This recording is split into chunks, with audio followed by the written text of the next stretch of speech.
My name is Ryan Gallant. I'm from Charlottetown, Prince Edward Island, and I'm this year's Moo Let's Talk ambassador. My issues kind of began in earnest when I was 18, pretty much after I graduated high school, because I saw everybody else going off to university or going to work or, excited for some form of future, and I didn't have that.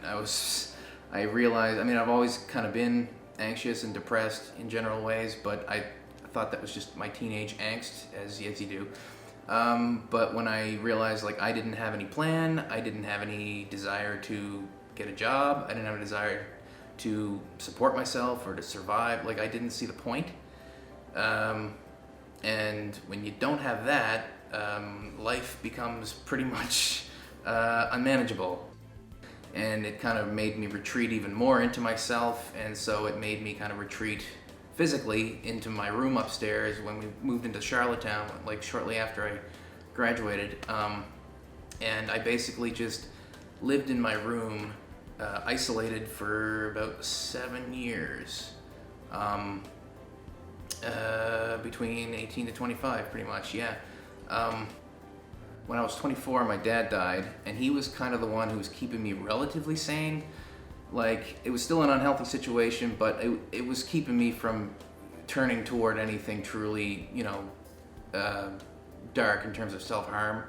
I would think about it a lot, but to seriously do it, I would never go through with it, because he was always kind of a good humored presence in my life. So, I loved him for that. And so when he was gone, it was just the negativity, and from then, my spiral just went, way down.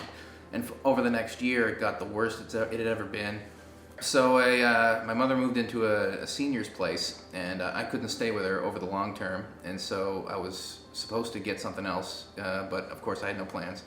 And on the very night that I was going to leave, my sister kind of came for a visit, and they were talking, and then I came into the room or whatever, and she's like, well, what are you going to do? I'm like, I don't know, whatever. And she kind of just kept pressing me or whatever about what I was going to do, and kind of realized, oh, this is messed up. You're clearly in a dark place, whatever. Kind of realized how bad it had gotten. So she helped me she cajoled me into getting help with Unit 9 outpatients and stuff. And I wasn't going to advocate for myself, so she kind of stepped up to the plate and did that for me. And that was the very bare beginning of where I am today, which is, relatively recovered for the most part.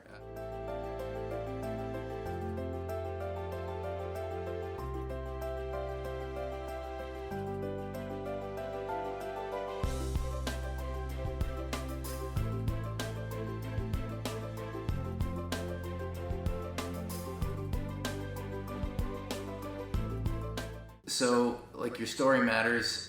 You are not alone, and you might not think it, and I know what that's like. That you might feel that nobody cares or that no one loves you, but there are always going to be people out there that you're not aware of that do care for you and want the best for you, and and if you have someone in your life who you feel might be on a dark path or be going through something that they're not telling anybody, talk about it. On Moo Let's Talk Day, I would like everyone to come on out and get some ice cream, first and foremost, because ice cream is positive and it counterbalances all that negative out there. And that's always a good thing. And, and if it drives the conversation going forward about mental health and wellness, then all the better, and that's kind of what I'm hoping comes out of this.